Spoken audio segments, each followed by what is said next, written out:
We're not doing good, are we? You know, it's our circumstance that means we're as fortunate as we are. It's nothing we've done. And God, you know, God provides enough for the entire world. It's just that we don't share it properly. So it's nothing about being do-gooders or whatever. My name's Denise. I'm an elder here at United Reformed Church, Longton, which is opposite Longton Park. We've had a food bank here for 3 years on a Friday morning, 10 till 12. We have a team of 14 people at our food bank. A lot of us are drawn from the membership of our church.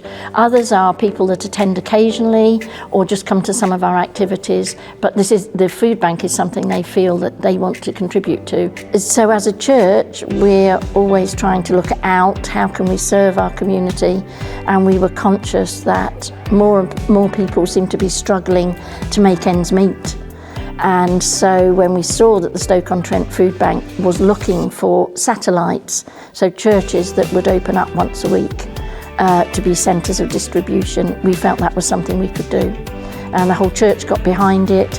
Our folk donate every week. They bring things to church that can go down to the warehouse and then be redistributed. So it was just a way of sharing what we have, I guess, with those who are less fortunate. Because that's our remit as a church, really, to serve the community and to share God's love with them. So why do we think that it's important to support the food bank? You know, the whole Christian message of Lent and Easter is hope. And our prayer is that every time we hand over bags of supplies to somebody, we're giving them a little bit of hope that somebody cares about their situation.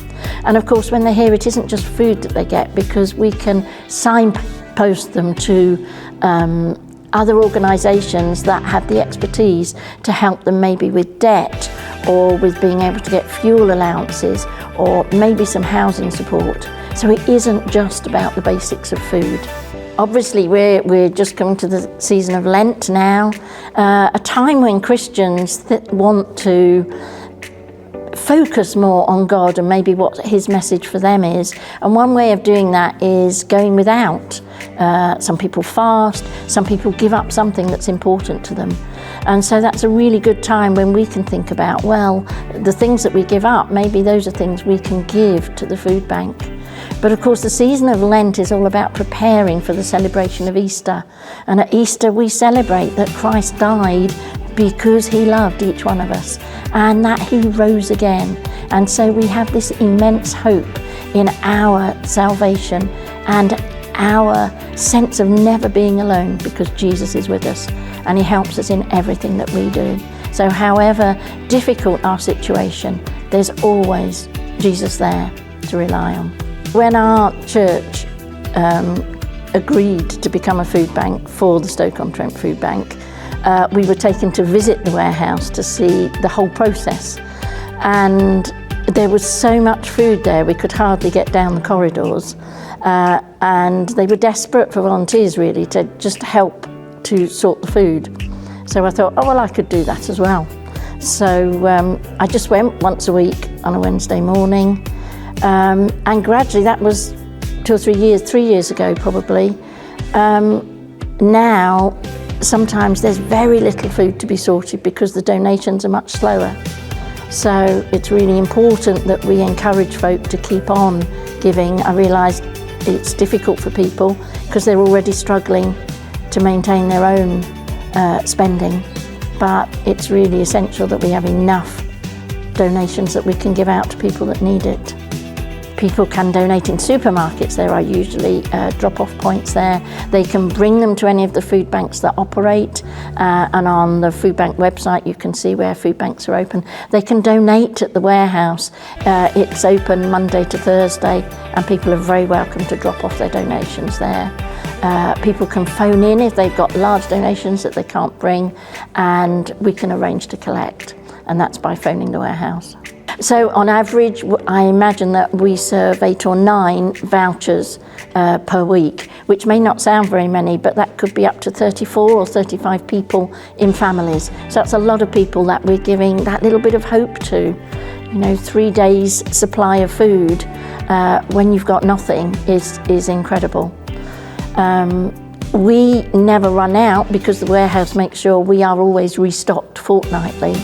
But I am aware, as being a warehouse volunteer as well, that sometimes that means the Foodbank is having to buy supplies from supermarkets. Now, that's using money that's been donated to the Foodbank. If we had enough donations of food from people, then that money could be spent on other things. So it is crucial that we keep encouraging folk to donate. Just one thing makes such a difference. And lots of people donating one thing will fill boxes. I think what really brought home to me that actually poverty could affect anybody, and even homelessness. Our son was working, had his own house, and during COVID he was made redundant, and it was just impossible to get another job, and he didn't qualify for any kind of support. Now, we were fortunate enough, we'd been able to help him to pay off his mortgage, so he didn't have that issue. And obviously we could share meals with him, but it made us so aware that there must be people without that kind of family support, and that maybe local community and local churches could be that adoptive family, if you like, to support some of those people.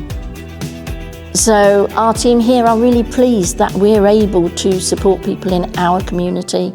And the beauty of the system is that any food that is donated here by our folks goes to the warehouse and gets redistributed. So maybe we would supply more food than our food bank gives out. I don't know, I don't think we've ever tested that. But it's all about sharing and teamwork, because together we can make so much more difference. And it's not the end. It's not a solution, is it, to be able to give people 3 days' supply of food? It's just a little bit of hope to help people along the way. It's a much bigger problem that people cannot afford to buy their own food. And I think that's a dreadful state of affairs. So we as a church are always on the lookout for ways that we can support people who are homeless, people who are struggling, not necessarily through their own fault, but circumstances. Because none of us knows which of us might just be in that situation one day.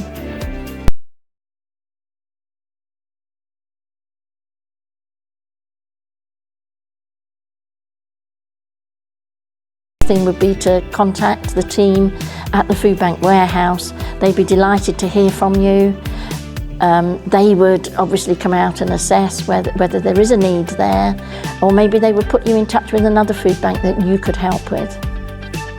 I don't know how many, of our local councillors and MPs have been to visit the food banks, but I would challenge them, come along, see the work that's being done and see how they can help us and support us and change things.